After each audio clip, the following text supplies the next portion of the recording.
বন্ধুগণ, আজ বহরমপুরের কিছু সরস্বতী পুজো এবং কিছু কিছু স্কুল কলেজ বিজ্ঞান প্রদর্শনীরও ব্যবস্থা করে থাকেন। তাদের মধ্যে সরস্বতী শিশু মন্দির, গোড়াবাজার ঈশ্বরচন্দ্র ইনস্টিটিউশন দারুণ দারুণ বিজ্ঞান প্রদর্শনীরও আয়োজন করেছেন। সেগুলো আপনাদের সামনে তুলে ধরলাম।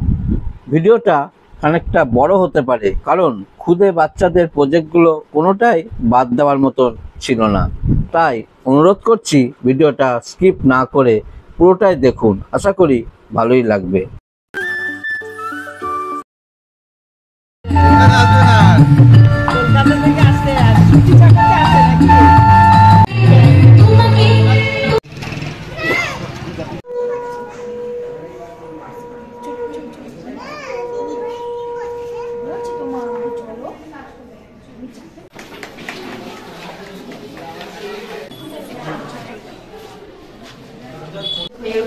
আরো সভ্য তার ছোঁয়ায় তৈরি হয়েছে সুন্দর থেকে সুন্দরতম ডিজাইনের পোশাক, যেগুলি তৈরি করার মূল পদার্থগুলো সুতো।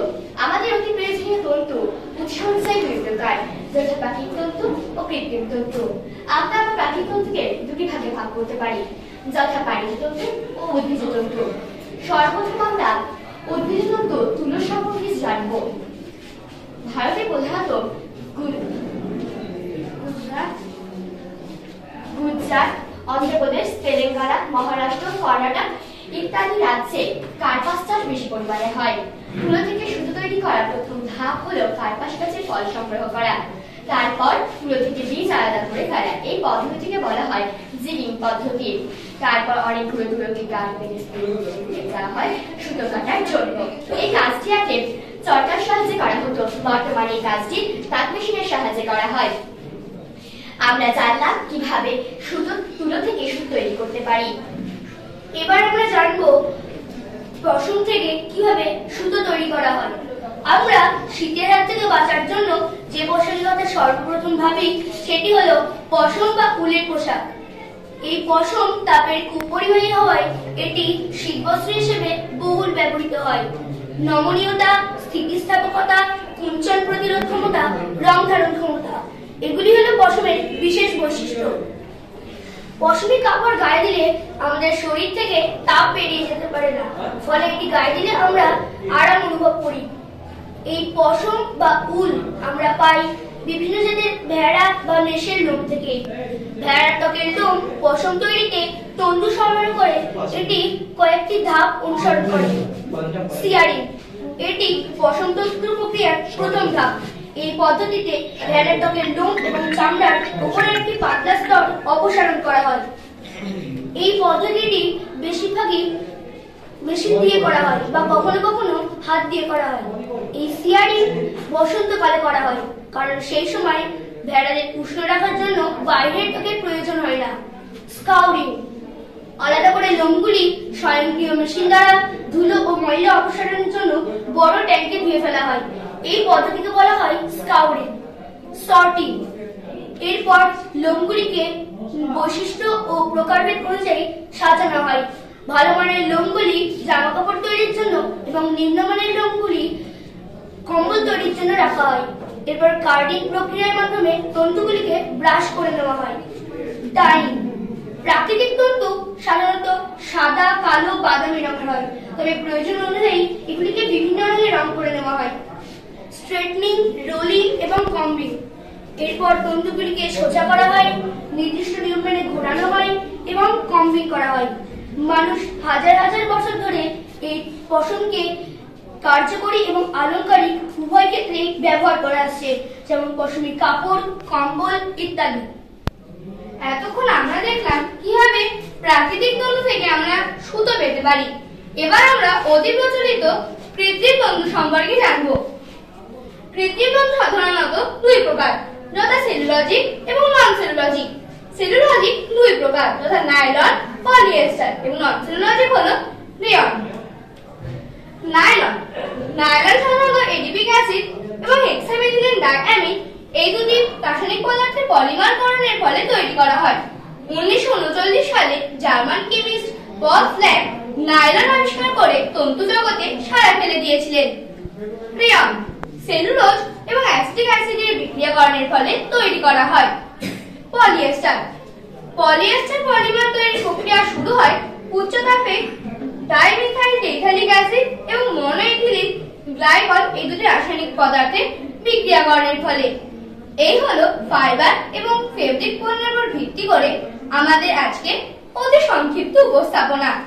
এই বিষয়ে কাজ করার মাধ্যমে আমরা যারা ভবিষ্যৎ প্রজন্ম তারা আরো নতুন ও সহজলভ্য কিছু তন্তুর উৎস খুঁজে পাবো এই আশা রাখি। আপনাদের সকলকে নমস্কার।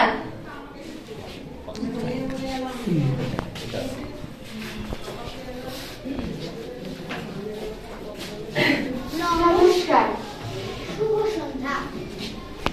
আজকে আমাদের বিষয় বর্জ্য পদার্থের পুনর্ব্যবহার। বর্জ্য কি? মানুষের দৈনন্দিন জীবনে যে সকল পদার্থ কাজে লাগে না তাকে বর্জ্য বলে। বর্জ্যকে অবাঞ্ছিত ও অব্যবহারযোগ্য উপকরণ বলে। বর্জ্যকে আবর্জনাও বলা যেতে পারে। বর্জ্যের প্রকারভেদ। বর্জ্য পদার্থকে আমরা সাধারণত দুই ভাগে ভাগ করতে পারি, যথা জৈব ভঙ্গুর বর্জ্য পদার্থ ও জৈব অভঙ্গুর বর্জ্য পদার্থ। যে সকল বর্জ্য পদার্থ মাটির সঙ্গে খুব তাড়াতাড়ি মিশে যায় সেই সকল বর্জ্য পদার্থকে জৈব ভঙ্গুর বর্জ্য পদার্থ বলে, যেমন সবজির খোসা, খবরের কাগজ ইত্যাদি। ও যে সকল বর্জ্য পদার্থ মাটিতে দীর্ঘদিন পড়ে থাকলেও মাটির সঙ্গে মিশতে পারে না সেই সকল বর্জ্য পদার্থকে জৈব অভঙ্গুর বর্জ্য পদার্থ বলে, যেমন প্লাস্টিক, ওষুধ, বোতল ইত্যাদি। এখানে আমরা দেখতে পাচ্ছি কিছু বর্জ্য পদার্থের নাম দেওয়া আছে, যেমন তরকারি খোসা, প্লাস্টিক জাতীয় দ্রব্য, ই-ওয়েস্ট, মেরি ওয়েস্ট ইত্যাদি। এখানে কিছু বর্জ্য পদার্থ রাখা আছে এবং এগুলি দিয়ে আমরা কিছু সুন্দর সুন্দর জিনিস বানিয়েছি, যেমন ফুলদানি। এই ফুলদানিটিকে আমরা তৈরি করেছি দুটি কাগজের জলের গ্লাস, অভ্র, ছোট ছোট মিরর এবং গ্লেসের মাধ্যমে। ফুল, এই ফুলগুলিকে আমরা তৈরি করেছি একটি কফি কাপ, চকলেটের র্যাপার, রং এবং কাগজ দিয়ে। সার, এই সারটিকে আমরা তৈরি করেছি মাটি ও তরকারির খোসা দিয়ে। এখানে কিছুটা শুকনো চা পাতা রাখা আছে যাতে চিনি নেই, এটিকেও আমরা ব্যবহার করেছি। গাছের টব, এই গাছের টবটিকে আমরা তৈরি করেছি একটি প্লাস্টিকের বোতল, রং এবং দড়ির মাধ্যমে। এই গাছটির নাম হলো স্পাইডার প্ল্যান্ট। হ্যাঁ, এটিকে আমরা তৈরি করেছি তিনটি ব্যবহৃত টুথব্রাশ ও রঙিন সেলোটেপের মাধ্যমে। ওয়াটার গ্লোব, এটিকে আমরা তৈরি করেছি নেসক্যাফের কাচের কৌটো, গ্লিটার, গ্লিসারিন, জল ও প্লাস্টিকের ফুলের মাধ্যমে। ফ্লাওয়ার ফ্রেম, এটিকে আমরা তৈরি করেছি ওষুধের পাতা, কার্ডবোর্ড, ব্ল্যাক আর্ট পেপার, রং ও কাগজের মাধ্যমে। কলমদানি, এই কলমদানিটিকে আমরা তৈরি করেছি ব্যবহৃত কলম, কার্ডবোর্ড এবং দড়ি দিয়ে। ওয়াল সেলফ হোল্ডার, এই ওয়াল সেলফ হোল্ডারটিকে আমরা তৈরি করেছি কার্ডবোর্ড, রং এবং গ্লেসের মাধ্যমে। নাইট ল্যাম্প, এই নাইট ল্যাম্পটিকে আমরা তৈরি করেছি একটি কাচের বোতল, কিছু রঙিন পাথর, লাইট, দড়ি, রং এবং কিছু রঙিন ফুলের মাধ্যমে। এই জিনিসগুলো তৈরি করতে আমরা একটি পদ্ধতি অবলম্বন করেছি। সেই পদ্ধতিতে বলা হয় 4R। আমরা 4R বলতে বুঝি রিডিউস, রিফিউজ, রিইউজ ও রিসাইকেলকে। এই বর্জ্য পদার্থগুলি পুনর্ব্যবহারের কিছু উদ্দেশ্যও রয়েছে। সেই উদ্দেশ্যগুলি হলো বর্জ্য পদার্থ পুনর্ব্যবহারের মাধ্যমে পরিবেশ পরিষ্কার পরিচ্ছন্ন থাকে। এছাড়া বর্তমানে হাতের তৈরি জিনিসের কদর অনেক বেড়েছে, ফলে ব্যবহৃত দ্রব্যের পুনর্ব্যবহার করে কোনো সুন্দর জিনিস তৈরি করে যদি আমরা আমাদের আপনজনদের উপহার হিসেবে দিই তাহলে তার প্রতি আন্তরিকতা ও ভালোবাসা দুই প্রকাশ পাবে। এছাড়াও প্লাস্টিকজাত দ্রব্যের পুনর্ব্যবহারের ফলে পরিবেশের দূষণের মাত্রা কিছুটা হলেও কমানো সম্ভবপর হবে। গাছ পরিচর্যার জন্য আমরা দোকান থেকে নানা ধরনের সার, টব কিনে আনি। এগুলি বাড়িতেই বানানো যেতে পারে, যা আমাদের টাকার সাশ্রয় নয় পরন্তু বর্জ্য পদার্থের পুনর্ব্যবহার করতেও সাহায্য করবে। বর্তমানে আমরা ঘর সাজাতে খুব ভালোবাসি এবং তার জন্য দোকান থেকে নানা ধরনের শোপিস কিনে আনি। এই শোপিসগুলিকে যদি আমরা বাড়িতে তৈরি করতে পারি তাহলে তা আমাদের ঘরের সৌন্দর্য এবং শৌখিনতা উভয়ই বৃদ্ধি করবে। নমস্কার। থ্যাঙ্কস।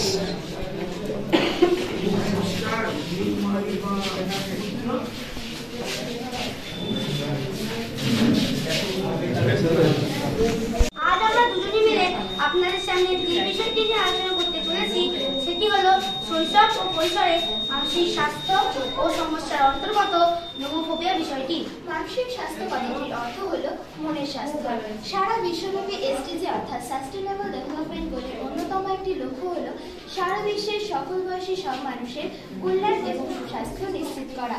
তাদের মধ্যে আমাদের সুস্বাস্থ্য বজায় রাখতে হলে এই মানসিক স্বাস্থ্যের বিকল্প কিছুই নেই। কেননা একজন ব্যক্তির যদি মানসিক স্বাস্থ্য ভালো না থাকে তাহলে তিনি নিজে ভালো থাকবেন না, তার শরীর ভালো থাকবে না, এমনকি তিনি অন্য ব্যক্তিকেও ভালো রাখতে পারবেন না। শিশুদের মানসিক স্বাস্থ্য নিয়ে আমাদের মনে অনেক রকম ধারণা রয়েছে। আমরা সবসময় ভেবে থাকি যে একটি শিশুর কেন মনের রোগ হবে, সে তো শিশু, তার আবার মনের রোগ কি হতে পারে। কিন্তু সারা বিশ্বের গবেষণায় দেখা যায় যে বয়স্কদের তুলনায় শিশুদেরই বেশি মনের রোগ হয়, যেমন autism, schizophrenia, panic disorder, anxiety disorder, phobia ইত্যাদি। শৈশব অবস্থায় পরবর্তীতে আসা কৈশোর অবস্থা অত্যন্ত ঝুঁকিপূর্ণ, নানা রকম ভুলভ্রান্তির সম্ভাবনা থাকে। বর্তমান উন্নত প্রযুক্তির একটি আবিষ্কার মোবাইল ফোনের দ্বারা সৃষ্ট এক বিরূপ মানসিক সমস্যার নাম হলো নোমোফোবিয়া। নোফোবিয়া কথাটির প্রকৃত অর্থ হলো নো মোবাইল ফোবিয়া, অর্থাৎ সেলুলার ফোন থেকে কোনো ব্যক্তি যদি কিছুক্ষণের জন্য বিচ্ছিন্ন হয়ে যায় তাহলে তার যে আতঙ্কজনিত অবস্থার সৃষ্টি হয় তাহাকেই বলা হয় নোফোবিয়া। সাধারণত কোনো ব্যক্তি বা বস্তুর উপস্থিতি, অনুপস্থিতি অথবা কোনো পরিস্থিতির কারণে যে ভয়ঙ্কর আতঙ্কজনিত অবস্থার সৃষ্টি হয় তাকেই বলা হয় ফোবিয়া। নোফোবিয়ার ক্ষেত্রেও বিষয়টি ঠিক একই রকম। বর্তমানে আমাদের জীবন এমন পর্যায়ে পৌঁছে গেছে যে এই মোবাইল ফোন দ্বারা আমরা অনেক কাজ করতে পারি। মোবাইল ফোন ছাড়া আমাদের দৈনন্দিন জীবন চলে না, তাই মোবাইল ফোনকে আমাদের দৈনন্দিন জীবনে আলাদা করে দেওয়া অনেক কঠিন হয়ে পড়েছে। এই রোগের লক্ষণ দুই প্রকার, যথা মানসিক ও শারীরিক। মানসিক লক্ষণ হিসেবে আমরা দেখতে পারি যে মোবাইল ফোন চালাতে না পারলে বা মোবাইল ফোন থেকে দূরে সরে গেলে অকারণে আতঙ্ক, রাগ, বিরক্তি, অবসাদ ইত্যাদি প্রকাশ পাওয়া। এবং শারীরিক লক্ষণ হিসেবে আমরা দেখতে পারি যে মোবাইল ফোন থেকে দূরে সরে গেলে বা মোবাইল ফোন চালাতে না পারলে অকারণে কাঁপতে শুরু করা, জ্ঞান হারিয়ে ফেলা, আবহাওয়াগত কারণ ছাড়া ঘামতে শুরু করা, শ্বাসকষ্টের সমস্যা হওয়া ইত্যাদি। নোফোবিয়ার প্রকৃত কারণ এখনো অধরা, কিন্তু মানসিক রোগ বিশেষজ্ঞরা বলে থাকেন যে মোবাইল ফোনের প্রতি যে আমাদের এত অ্যাডিকশন বা আসক্তি এটি এর মূল কারণ। কিন্তু আমাদের দেহে থাকা ডোপামিন নামক হরমোনটিও এর জন্য দায়ী। এই নোফোবিয়ার ফলাফল আমাদের জন্য অনেক ক্ষতিকারক। এর ফলে আমাদের কানের সমস্যা, চোখের সমস্যা, ব্রেন ক্যান্সার, এমনকি বন্ধুত্ব এবং পরিবারের সম্পর্কেও ভাঙনের সৃষ্টি হয় এই নোফোবিয়ার দ্বারা। এবার আমরা আসি পরিসংখ্যানগত বিদ্যায়। আমাদের বিশ্বে মোবাইল ব্যবহারকারীর সংখ্যা প্রায় 700 কোটিরও বেশি। 91% মানুষ স্মার্টফোনে আসক্ত। 50% মানুষ ভুলবশত বাড়িতে মোবাইল ফোন ফেলে আসায় অস্বস্তি ও ভীতি অনুভব করেন। 26% মানুষ গাড়ি চালাতে চালাতে মোবাইল ফোনে কথা বলার ফলে সড়ক দুর্ঘটনার শিকার হন। 69% মানুষ ঘুম থেকে উঠে কোনো কাজ ছাড়াই আগে মোবাইল ফোন ব্যবহার করেন। আমরা পরিসংখ্যান দিক দিয়ে দেখে আসার পর আবার আমরা চলে আসি মডেলে। আমাদের ব্যবহৃত কিছু বস্তু দিয়ে এই মডেলটি আমরা তৈরি করার চেষ্টা করেছি। আমরা এতে থার্মোকল, কিছু রঙিন কাগজ, কিছু খেলনা এবং কিছু টুথপিক দিয়ে এটি তৈরি করার চেষ্টা করেছি। এখানে আপনারা দেখতে পাচ্ছেন একজন ব্যক্তি মোবাইল ফোনে কথা বলতে বলতে গাড়ি চালানোর ফলে সড়ক দুর্ঘটনার শিকার হয়েছে। ফলে একজন ব্যক্তি তার প্রিয়জনকে তার ওই ছোট্ট ভুলের জন্য হারিয়ে ফেলছে, এমনকি অন্য ব্যক্তিও তার ওই ছোট ভুলের জন্য প্রাণ হারাচ্ছে। এখানে আপনারা দেখতে পাচ্ছেন এই ব্যক্তিটি জলে ডুবে চলেছে, কিন্তু এই স্মার্টফোন আমাদের এতটাই যান্ত্রিক করে তুলেছে যে এই ব্যক্তিটি তাহাকে না বাঁচিয়ে মোবাইল ফোনে লাইভ করছে কিছু জনপ্রিয়তার জন্য। আমরা জানি নোফোবিয়ার প্রাবল্য বর্তমানে তরুণদের ক্ষেত্রেই বেশি দেখা যায়, কিন্তু শৈশবদের ক্ষেত্রেও এটি দেখা যাচ্ছে। আমরা এই কাল্পনিক শিশুটির মাধ্যমেই এটি বোঝাবার চেষ্টা করেছি। বর্তমানে এমন একটা পরিস্থিতি দাঁড়িয়ে গেছে যে শিশুদেরকে মোবাইল ফোন না দিলে তারা কিছুতেও চুপ করে বসে থাকতে চাইছে না। তাদেরকে মোবাইল ফোন না দেওয়া হলে তাদের অকারণ জেদ, বিরক্তি, কান্নাকাটি প্রভৃতি প্রকাশ পাচ্ছে। তাদেরকে মোবাইল ফোন না দিলে তারা বই খাতা ছিঁড়ে ফেলছে, খাবার খাচ্ছে না, তাদের প্রভৃতি রাগ প্রকাশ পাচ্ছে। আমরা কিছু কৌশল অবলম্বন করে এই নোমোফোবিয়ার হাত থেকে মুক্তি পেতে পারি। সাধারণত কোনো প্রশিক্ষণপ্রাপ্ত মানসিক রোগ বিশেষজ্ঞরা কিছু প্রশ্নমালা ভিত্তিতে, যেমন DASS অর্থাৎ ডিপ্রেশন, অ্যাংজাইটি, স্ট্রেস স্কেল এর মাধ্যমে এই রোগ নির্ণয় করে থাকেন। সাধারণত কিছু লক্ষণগুলি, যেগুলি আমার ভাই কিছুক্ষণ আগে আলোচনা করলো, সেই লক্ষণগুলি যদি আমরা 6 মাসের বেশি একটানা দিন ধরে দেখতে পাই, তাহলে আমাদের অবশ্যই মানসিক রোগ বিশেষজ্ঞদের কাছে পরামর্শ নিতে হবে। এই নবপ্রযুক্তির উন্নতি হয়েছে আমাদের জীবনকে সহজতর করার জন্য, কিন্তু এর অপব্যবহার আমাদের জীবনে অনেক ক্ষতিকর প্রভাব ফেলে চলেছে। আমাদের লক্ষ্য রাখতে হবে আমরা যেন এর উন্নতি করতে পারি, এর অপব্যবহার যেন আমরা না করি। নমস্কার।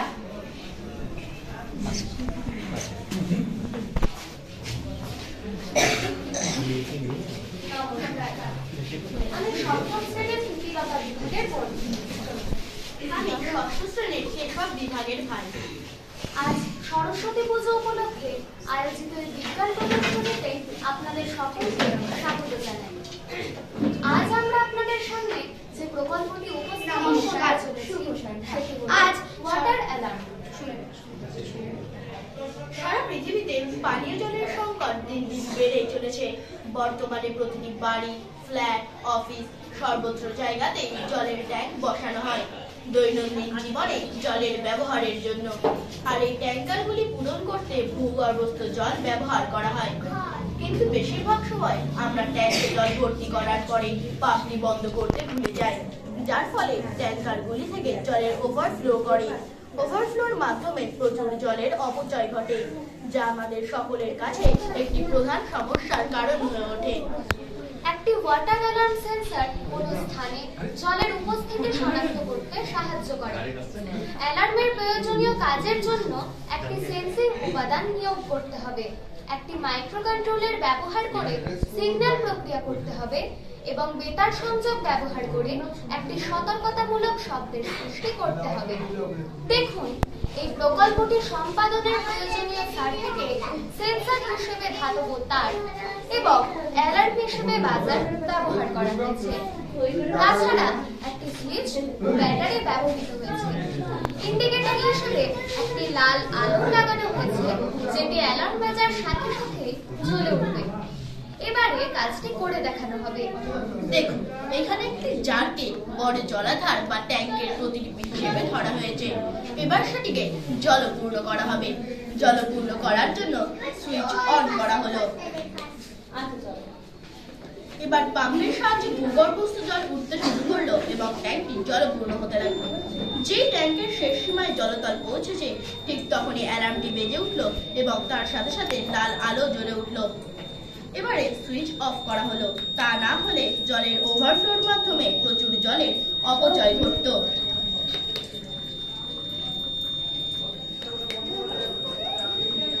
দেখুন, এখানে জলতলের শেষ সীমা থেকে জল নেমে যাওয়ার ফলে অ্যালার্ম বাজা বন্ধ হয়ে গেল এবং তার সাথে সাথে লাল আলো নিভে গেল। আলোচ্য এই প্রকল্পের সাহায্যে শুধু জল নয়, বিদ্যুতেরও অপচয় রোধ করা যেতে পারে। তাছাড়া সম্ভাব্য বন্যা কবলিত অঞ্চলগুলিতেও এই ওয়াটার অ্যালার্ম সেন্সরগুলি বন্যাকে দ্রুত চিহ্নিত করে ক্ষয়ক্ষতি কমাতেও সাহায্য করতে পারে। নমস্কার।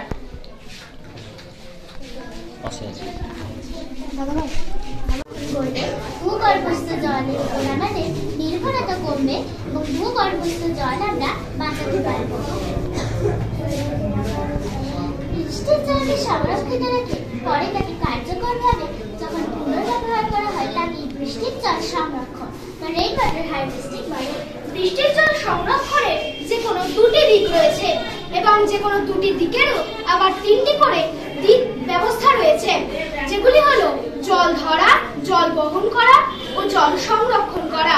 বৃষ্টির জল সংরক্ষণের দুটি সুবিধা হলো, এই পদ্ধতি একটি সহজ সরল পদ্ধতি এবং এই পদ্ধতির খরচ বহুলাংশে কম। এই জলে কোনো রাসায়নিক মিশে থাকে না, অতএব এটি সম্পূর্ণ নিরাপদ। বৃষ্টির জলকে পরিশ্রুত করে পানীয় জল হিসেবে ব্যবহার করা যায়। জলের ঘাটতি বিশ্বজুড়ে বিভিন্ন দেশের জন্য অন্যতম উদ্বেগের কারণ। ভারত সরকারের ন্যাশনাল ইনস্টিটিউট ফর ট্রান্সফরমিং ইন্ডিয়া 2019 সালের জুন মাসে কম্পোজিট ওয়াটার ম্যানেজমেন্ট ইন্ডেক্স প্রকাশ করেছে, যেখানে লেখা রয়েছে যে দিল্লি সহ আরো ভারতের 21টি শহর আগামী কয়েক সালের মধ্যে ভূগর্ভস্থ জলের স্রোতের বাইরে চলে যেতে পারে। এই মারাত্মক পরিস্থিতি এড়ানোর একমাত্র সমাধান হলো বৃষ্টির জল সংরক্ষণের সার্বজনীন পদ্ধতির অবলম্বন করা। আমরা এই মডেলটি তৈরি করেছি পরিবেশ বান্ধব ও ফেলে দেওয়া জিনিস দিয়ে। এই মডেলে বাড়ির ছাদে বৃষ্টির জল সংগ্রহ করে সংগ্রাহক ট্যাঙ্কে পাঠানো হচ্ছে। আমরা জলকে ধুলো, বালি ও নোংরা মুক্ত করতে ছাদের নলের মুখে ছাঁকনি ব্যবহার করেছি। আমরা বাড়িতে জল সরবরাহ করার জন্য এই ট্যাঙ্কের সঙ্গে ছোট একটি পাম্প লাগিয়েছি। সেখান থেকে আমরা বাড়ির প্রয়োজনে রান্নাঘরে, বাথরুমে জল সরবরাহ করছি। কিছু জল নিয়ে বাগান পরিচর্যা করছি, গাছে গাছে জল দিচ্ছি। কিছু জল নিয়ে কৃষি জমিতে জল সরবরাহ করছি এবং বিদ্যুৎ জলসেচ পদ্ধতিতে জলসেচ করছি কৃষিকাজ করছি। বিদ্যুৎ জলসেচ পদ্ধতি হলো এমন একটি পদ্ধতি যার সাহায্যে পাইপের মাধ্যমে গাছের গোড়ায় জল পাঠিয়ে দেওয়া হয়, ফলে যতটা জল প্রয়োজন ততটাই জল দেওয়া যায় না। এর ফলে জল অপচয় হয় না। মাটিতে জল সংরক্ষণ করা সেখানে পশু পাখিরা জল প্রাকৃতিক সম্পদকে রক্ষা করতে পারে। নমস্কার।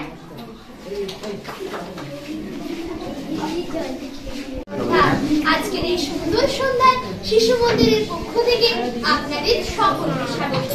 আমি অনিশা মণ্ডল, সপ্তম শ্রেণীর প্রীতিলতা বিভাগের বোন। আমি অনুষ্কা মণ্ডল, পঞ্চম শ্রেণীর মানব বিভাগের বোন। আজ আমাদের আলোচ্য বিষয়টি হলো আদর্শ খাদ্য পিরামিড। নামের যেহেতু পিরামিড কথাটি রয়েছে, তাহলে আদর্শ খাদ্য পিরামিড মূলত সেটা নিয়ে কথা বলবো।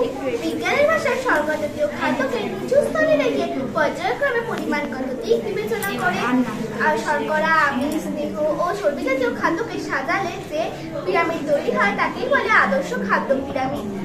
আমরা জানি আমাদের প্রতিদিন যে খাবার খাই তার মধ্যে শর্করা, আমিষ, স্নেহ, জল, ভিটামিন, রাফেজ, খনিজ লবণ সবই থাকতে হবে, কিন্তু প্রতিটি জিনিসই পরিমিত পরিমাণে থাকতে হবে। কোনো খাবার আমাদের শরীরে বেশি দরকার, আবার কোনো খাবার আমাদের শরীরে কম দরকার। যেমন আমাদের শরীরের চাহিদা অনুযায়ী সব থেকে বেশি পরিমাণে দরকার শর্করা বা কার্বোহাইড্রেট জাতীয় খাবার, প্রায় 40%। এর মধ্যে রয়েছে ভাত, আলু, রুটি ইত্যাদি, যা আমাদের দেহে শক্তি উৎপাদন করে। এর থেকে কম পরিমাণে দরকার ভিটামিন ও শাকসবজি, প্রায় 30%। এর মধ্যে রয়েছে শাকসবজি, ফলমূল ইত্যাদি, যা আমাদের দেহে বৃদ্ধির জন্য এবং সুস্থ থাকার জন্য প্রয়োজন। এর থেকে কম পরিমাণে খেতে হবে প্রোটিন ও আমিষ জাতীয় খাবার, প্রায় 25%। এর মধ্যে প্রাণিজ প্রোটিন হলো মাছ, মাংস, ডিম এবং উদ্ভিজ্জ প্রোটিন হলো ডাল, যা আমাদের দেহে বৃদ্ধি সাধন ও ক্ষয় পূরণ করে। সব থেকে কম পরিমাণে খেতে হবে ফ্যাট জাতীয় খাবার, প্রায় 5%। এর মধ্যে রয়েছে ঘি, বাটার, চর্বি ইত্যাদি, যা আমাদের দেহে তাপ উৎপাদন করে। আমরা সকলেই জানি পিরামিডের আকার কেমন হয়, তাই শরীরে বিভিন্ন খাদ্য উপাদানগুলির চাহিদা অনুসারে তাদের একটি পিরামিডের আকারে দেখাতে পারলাম। আমাদের চেষ্টা করতে হবে আমাদের সুষম আহার গ্রহণ করতে। সুষম খাদ্য বলতে যেটা বোঝায় সেটা হলো খাদ্যের উপাদানগুলি সঠিক পরিমাণে গ্রহণ করা। তবে খেয়াল রাখতে হবে লিঙ্গ, বয়স, পেশা, শারীরিক অবস্থা, ঋতু, আবহাওয়া, খাদ্যাভ্যাসের অনুসারে এর পরিমাণ নির্ধারণ করতে। আমরা এই চার্টের মাধ্যমে দেখিয়েছি পুরুষ, মহিলা, গর্ভবতী মহিলা, শিশু, বালক, বালিকার কতটুকু দেহের ওজনের জন্য কতটুকু শক্তি ক্ষয় হয়, তার জন্য ফ্যাট, প্রোটিন, শর্করা কতটা দরকার হয়। যে সমস্ত খাদ্য উপাদানগুলি আমাদের শরীরের জন্য প্রয়োজন সেগুলি যদি কম পরিমাণে খাওয়া হয় তাহলে শরীরে বিভিন্ন রোগ উৎপন্ন হতে পারে, আবার পরিমাণের চেয়ে বেশি খেলেও সমস্যা। যেমন কার্বোহাইড্রেট বা শর্করা জাতীয় খাবার বেশি খাওয়া হলে উচ্চ রক্তচাপ, স্থূলতা, হৃদরোগ, ডায়াবেটিস, কোলেস্টেরল এবং কম খেলে ক্লান্তি, দুর্বলতা, ওজন হ্রাস, কোষ্ঠকাঠিন্য ইত্যাদি থেকে হাইপোগ্লাইসেমিয়া, হান্টার সিনড্রোম ইত্যাদি হতে পারে। সেরকমই ভিটামিন কম বা বেশি খাওয়ার কারণেও বিভিন্ন রোগ উৎপন্ন হয় শরীরে। যেমন ভিটামিন এ বেশি খাওয়ার ফলে দৃষ্টি সমস্যা, বমি ভাব হয় এবং কম খেলে রাতকানা রোগ হয়। ভিটামিন ডি বেশি খাওয়া হলে হাইপার ক্যালসিমিয়া হয় এবং কম খেলে শিশুদের রিকেট এবং বড়দের অস্টিওম্যালাসিয়া নামক রোগ হয়। ভিটামিন ই বেশি খেলে রক্ত জমাট বেড়ে যায়, যার কারণে রক্তপাতের ঝুঁকি বেড়ে যায়। এবং বেশি পরিমাণে যদি ভিটামিন খাওয়া কম পরিমাণে যদি ভিটামিন খাওয়া হয় তাহলে পেরিফেরাল নিউরোপ্যাথি নামক রোগ হয়। ভিটামিন সি বেশি খাওয়া হলে কিডনিতে পাথর হয় এবং কম খেলে স্কারভি রোগ হয়। প্রোটিনের অভাবে কোয়াশিয়কার, রিকেট, রক্তক্ষরণ ইত্যাদি রোগ হয় এবং এই প্রোটিন অধিক পরিমাণে খেলে কিডনি সংক্রান্ত রোগ হয়। ফ্যাটের অভাবে ফ্যাটি অ্যাসিড ডেফিসিয়েন্সি, চুল পড়া, দুর্বল ইমিউন সিস্টেম ইত্যাদি রোগ হয় এবং এই ফ্যাট অধিক পরিমাণে খেলে ডায়াবেটিস, ওজন বৃদ্ধি ইত্যাদি হয়। ফলে আমাদের প্রতিদিনের খাদ্য তালিকার খাদ্যমূল্য অনুযায়ী নির্ভর করা দরকার, তবেই আমরা সুস্থ শরীরে অধিকারী হব। নমস্কার। তারপরে স্ট্যান্ডে কাগজের পাত্রটিকে ঝুলিয়ে ছেড়ে দিলাম। কিছু সময় পরে দেখছি জল গরম হয়ে গেল, কিন্তু কাগজ পুড়ল না। এর কারণ আগুনের তাপের যে নীল তাপ, যেটা কাগজের মধ্য দিয়ে পরিবহন পদ্ধতিতে জল গ্রহণ করছে, যার ফলে জল গরম হচ্ছে কিন্তু কাগজ পুড়ছে না। নমস্কার, শুভ সন্ধ্যা। নমস্কার, শুভ সন্ধ্যা। আজ আপনাদের সামনে আমি যে পরীক্ষাটি উপস্থাপন করতে চলেছি তা হলো জলের পৃষ্ঠটান সংক্রান্ত পরীক্ষা। জলের মধ্যে অসংখ্য অণু থাকে। এই অণুগুলির মধ্যে একটি আকর্ষণ বল কাজ করে। জলের মধ্যে অণুগুলির মধ্যে একটি সুষম আকর্ষণ বল কাজ করলেও জলের পৃষ্ঠে অবস্থিত অণুগুলির মধ্যে একটি অসম বল কাজ করে। এর ফলস্বরূপ জলের পৃষ্ঠতল কিছুটা নিচের দিকে নেমে থাকে। জলের উপরিতল সর্বদা সংকুচিত হতে চেষ্টা করে, আর জলের পৃষ্ঠতলের ক্ষেত্রফলও সর্বদা সংকুচিত হতে চেষ্টা করে। এই সংকোচনের প্রবণতাকে বলা হয় পৃষ্ঠটান। এই পৃষ্ঠটান একটি পরিমাপযোগ্য রাশি। এর এসআই পদ্ধতিতে একক হলো নিউটন পার মিটার। এই পরীক্ষাটি করবার জন্য আমাদের প্রয়োজনীয় উপকরণগুলি হলো একটি প্লেট, কিছু পরিমাণ জল, একটি কাঠি, কিছু পরিমাণ গোলমরিচের গুঁড়ো ও ডিস্য। প্রথমে ডিস্য। প্রথমে একটি প্লেটের মধ্যে কিছু পরিমাণ জল নিলাম।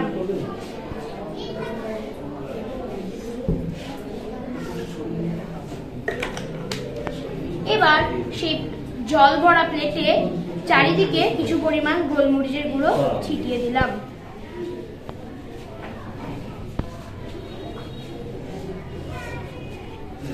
এবার কিছুক্ষণ অপেক্ষা করলাম।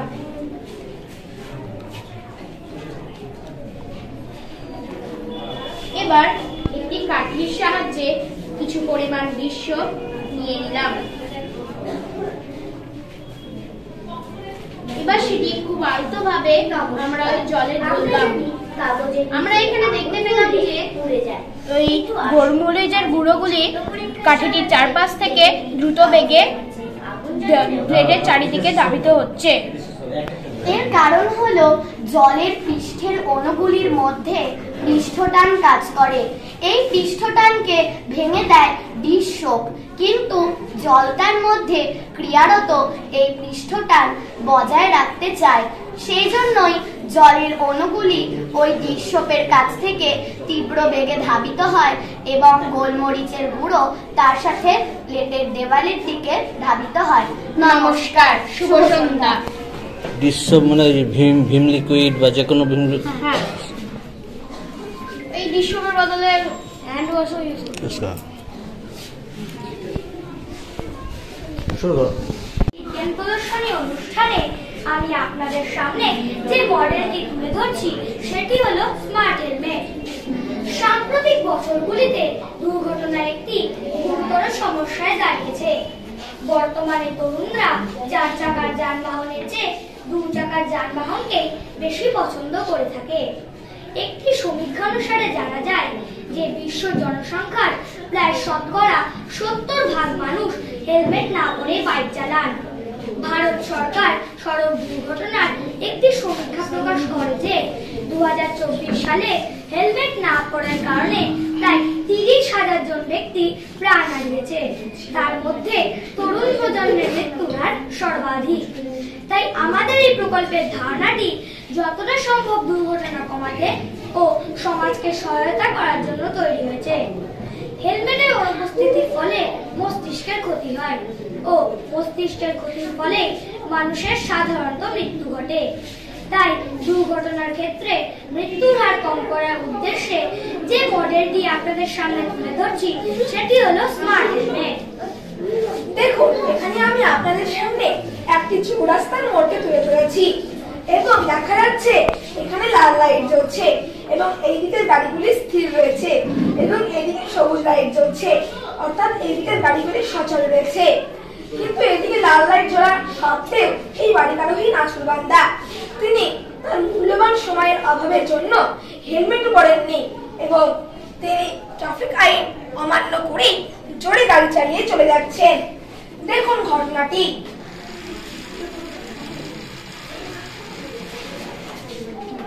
দেখুন, যখনই তিনি ট্রাফিক আইন অমান্য করে জোরে গাড়ি চালিয়ে চলে আসতে গেলেন তখন তিনি একটি গুরুতর সংঘর্ষ ঘটালেন এবং তিনি পড়ে গেলেন। থেকে আমরা বুঝতে পারলাম যে তার অবস্থা কিছুটা এই পাশের রাস্তার বাইক আরোহীর মতো হয়েছে। দেখুন, ইনিও হেলমেট পরে নেই এবং যেহেতু ইনি হেলমেট পরে নেই তাই দুর্ঘটনার ক্ষেত্রে তার মাথায় হেলমেট না পরার কারণে মাথা দিয়ে রক্তক্ষরণ হয়ে তার মৃত্যু ঘটেছে। তাই আমাদের এই মডেলের ধারণাটি যতটা সম্ভব বাইক আরোহীর হেলমেট পরা নিশ্চিত করার জন্য তৈরি হয়েছে। এবার আমি আপনাদের সামনে যে হেলমেটটি তৈরি করেছি সেটি হলো স্মার্ট হেলমেট। দেখুন, যখনই আমি এই হেলমেটটা পরলাম আমাদের বাইকের হেডলাইটটি অন হলো এবং যখনই আমি হেলমেটটা খুললাম আমাদের বাইকের হেডলাইটটি আবার অফ হয়ে গেল।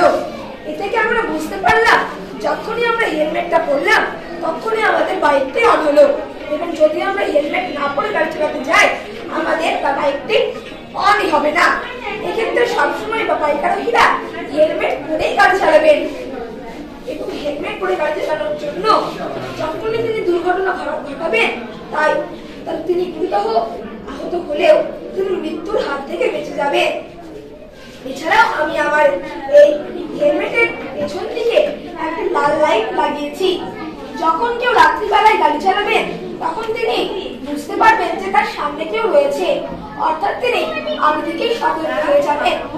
এর ফলে দুর্ঘটনা ঘটবে না এবং দুর্ঘটনা ঘটলেও গুরুতর সংঘর্ষ হলেও আঘাত হলেও তিনি মৃত্যুর হাত থেকে বেঁচে যাবেন।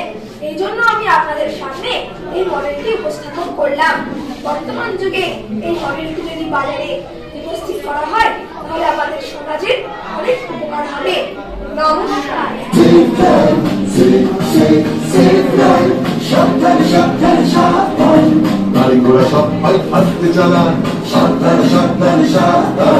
মানুষের জীবন আপনি বাঁচান, প্রাণ বাঁচান, প্রাণ বাঁচান, নিজে বাঁচুন, অপরকে বাঁচান।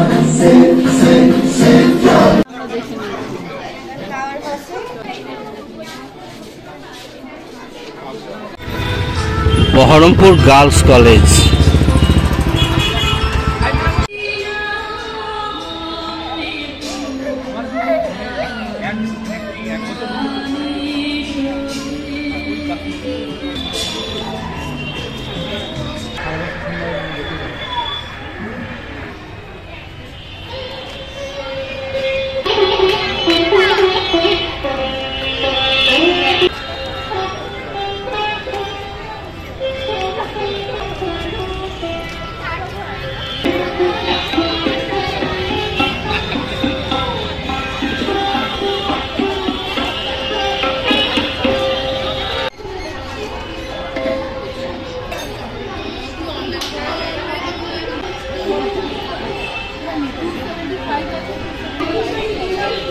এগুলো কি আছে?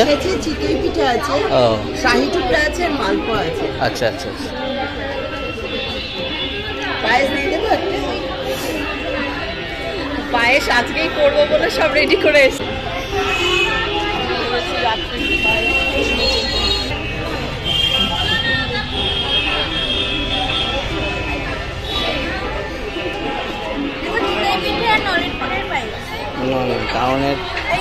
টাউনের পায়েস, ঘর সাজানো। হ্যাঁ, এগুলো অনেক ভালো। বুঝতে পারছি।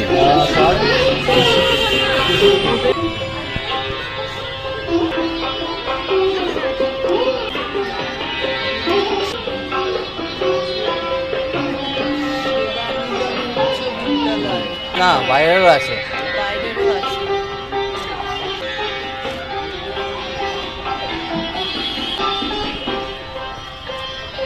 টানে তখন হয়ে যায় দানাগুড়। দানাগুড়টা একরকম। তারপরে আরেকটু যখন হবে সেটা হয়ে যায়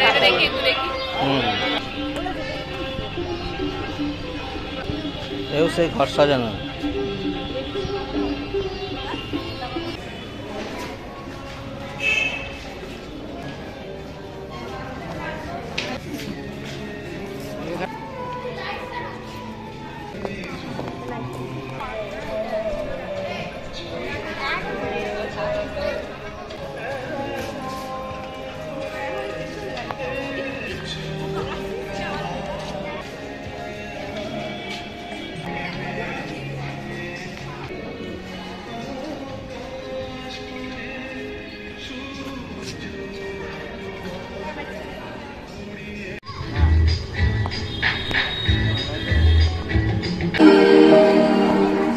হ্যাঁ,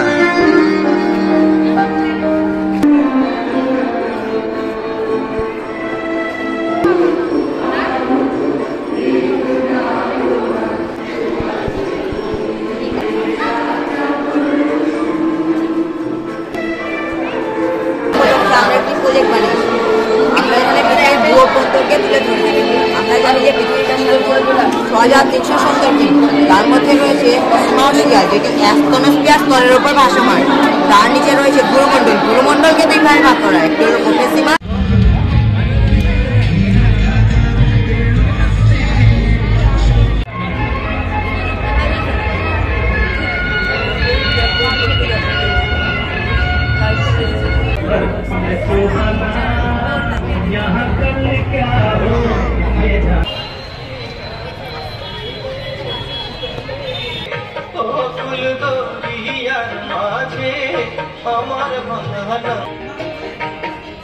আমার